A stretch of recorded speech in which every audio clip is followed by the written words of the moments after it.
Fan service. It's a bit of a controversial subject. You either love it and you actually enjoy it, or you hate it and you think it takes away from the show. But not all fan service is explicitly sexual. For example, take the Gurren Lagann reference in the Little Witch Academia episode. Oh my god, when I first saw that, it was like an uppercut to my inner fanboy, but I'm pretty sure that I can assume we're all on the same page of what we think the term actually means. So whether you love it or you hate it, it's time to go over one of anime's biggest controversies: fan service. There's no official definition of fan service online, but from what I can gather, fan service refers to scenes designed to excite or titillate the viewer.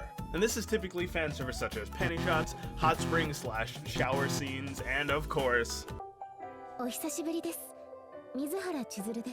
But aside from the norm, there are also visual references like flashy attacks and long shots of giant robots, or intertextual references like an homage or parody to other shows, and obscure continuity references and long-running anime and cameo appearances, you name it.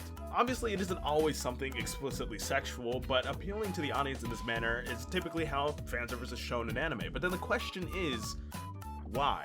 Sex sells.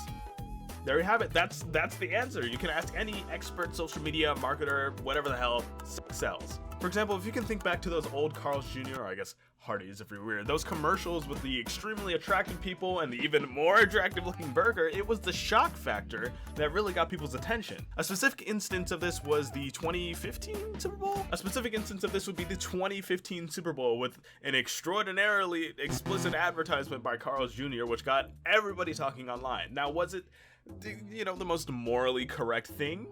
Maybe not, but at the same time, that generated a lot of attention and controversy and publicity and recognition, and any publicity is good publicity, right?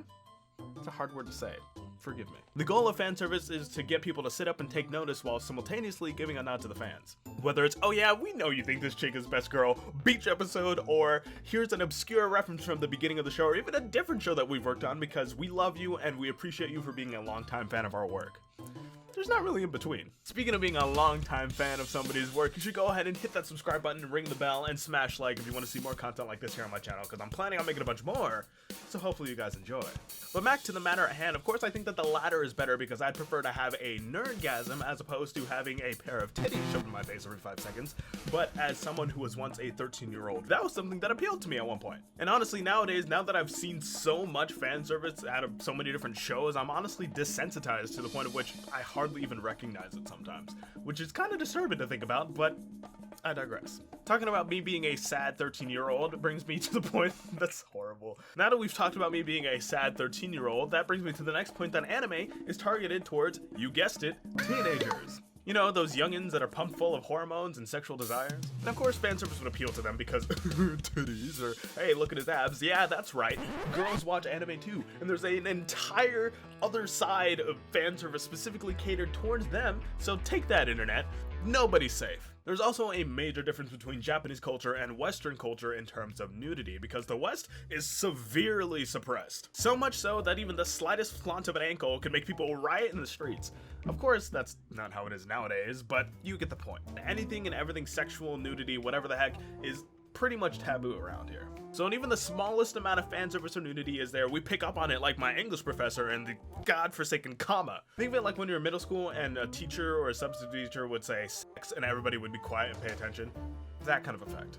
Watch, this isn't going to be monetized at all. So why does fan service exist in anime? To appeal to people sexually and in a nerdgasmy kind of way, to gain attention and publicity for the show, and also, of course, to appeal to those horny teenagers out there who are kind of just watching the madness unfold. Sort of like you watching this video, which I greatly appreciate. Thank you so much for watching. Hit that big red sub button if you haven't already, and I'll see you in the next one. Peace!